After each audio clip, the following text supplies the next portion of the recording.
Assalamualaikum warahmatullahi wabarakatuh. Kami dari kelompok 3 akan menyampaikan materi mengenai kedudukan manusia dibandingkan malaikat, jin, iblis, dan syaitan. Saya Rufaidah Safiatus Wardani. Assalamualaikum warahmatullahi wabarakatuh. Nama saya Irfan Chandra Renata. Saya Ulfi Alifatus Solihah. Yang pertama, saya akan menjelaskan mengenai hakikat manusia. Manusia berasal dari saripati tanah, lalu menjadi nutfah, alaqah, dan mudghah, sehingga akhirnya menjadi makhluk yang sempurna, tapi dengan beragam proses kehidupan yang harus ia alami. Hakikat penciptaan manusia dalam perspektif Islam dengan merujuk pada nas Al-Quran selalu bertitik tolak pada term khalaqa, menciptakan, dan atau ja'ala, menjadikan, di mana Allah lah sebagai maha pencipta dan yang menjadikan manusia ada di muka bumi ini. Kedua term ini menginformasikan bahwa manusia itu tercipta atas dua unsur, yakni unsur materi dan unsur immateri. Hakikat jin. Jin menurut bahasa Arab berasal dari kata ijtinan. Secara harfiah berarti sesuatu yang berkonotasi tersembunyi atau tidak terlihat. Dinamakan jin karena ia tersembunyi wujudnya dari pandangan mata manusia. Itulah sebabnya jin dalam wujud aslinya tidak dapat dilihat mata manusia.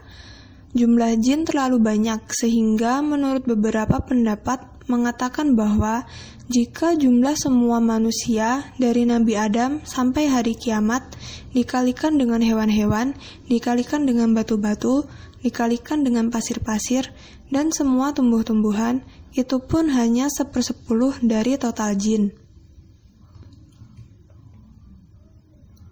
Jenis jin. Al-Qarin.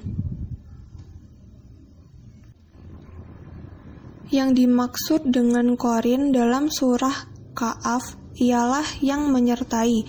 Setiap manusia disertai qarin dari kalangan jin. Al-Jan. Jin ini ada yang laki-laki, ada pula yang perempuan. Ada jin yang muslim dan ada pula yang non-muslim. Jin juga membutuhkan makan, minum, tidur, dan sebagainya. Jin pada kategori ini tidak banyak berbeda dengan manusia. Al-A'mir. Jenis jin ini suka menirukan perbuatan atau kebiasaan manusia dengan maksud menakut-nakuti. Al-Ifrit. Ifrit adalah jenis jin yang berpotensi sebagai pembantu ataupun kodam bagi manusia. Ada ifrit yang berperilaku baik dan ada juga yang berperilaku jahat. Al-Arwah. Jenis jin inilah yang sering dan biasa menggoda manusia. Terkadang al-arwah menjelma dirinya sebagai orang yang telah meninggal atau sebagai dedemit dan sebagainya. Sebenarnya, jenis jin al-arwah ini termasuk golongan jin yang sangat kuat dan sangat nakal. Disebutkan paling kuat karena mereka dapat menjelma dirinya menjadi apa saja dengan mengarahkan kekuatan ilmu yang dimilikinya, dan disebut nakal karena sering menggoda dan menakut-nakuti manusia. Yang terakhir, asyaiton. Asyaiton adalah jenis jin yang selalu menggoda manusia dari segi keimanan, kerohanian, dan kejiwaan. Hakikat iblis. Iblis adalah julukan nenek moyang bangsa jin yang memiliki nama asli Azazil. Ia adalah makhluk pertama yang membangkang perintah Allah untuk bersujud di depan Adam. Dalam bahasa Arab, nama iblis berasal dari kata balasa, yang artinya ia menyesal. Maka arti dari kata iblis adalah ia hal yang menyebabkan penyesalan. Jenis iblis. Yang pertama, Al-Lakis. Al-Lakis bertugas mengganggu urusan bersuci manusia. Al-Walhan tugasnya sama dengan Al-Lakis, yaitu mengganggu urusan bersuci manusia. Lalu Al-Kanzab bertugas mengganggu sholatnya manusia. Al-Zalanbur bertugas menggoda manusia untuk berbuat tidak jujur.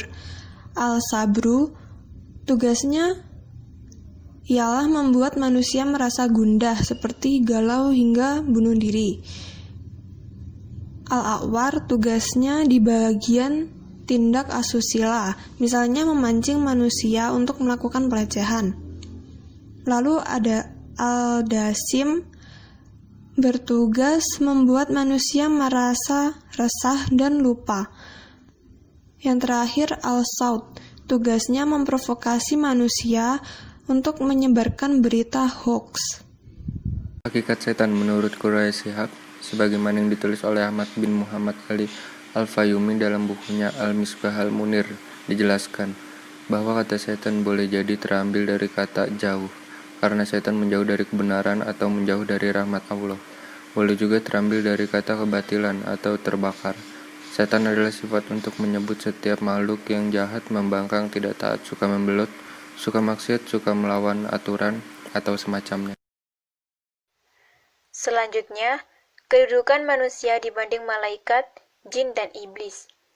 Allah Ta'ala berfirman, "Dan sesungguhnya telah kami muliakan anak-anak Adam. Kami angkut mereka di daratan dan di lautan. Kami beri mereka rezeki dari yang baik-baik, dan kami lebihkan mereka dengan kelebihan yang sempurna atas kebanyakan makhluk yang telah kami ciptakan."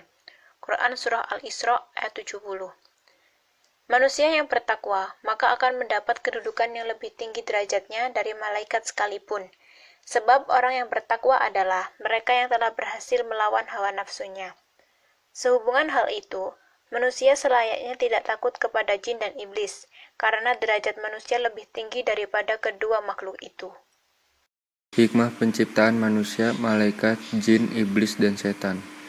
Dengan adanya setan dan iblis, manusia berjuang menghadapi musuh Allah dan musuh manusia itu. Dengan demikian, ia dapat meraih kedudukan yang tinggi di sisi Allah.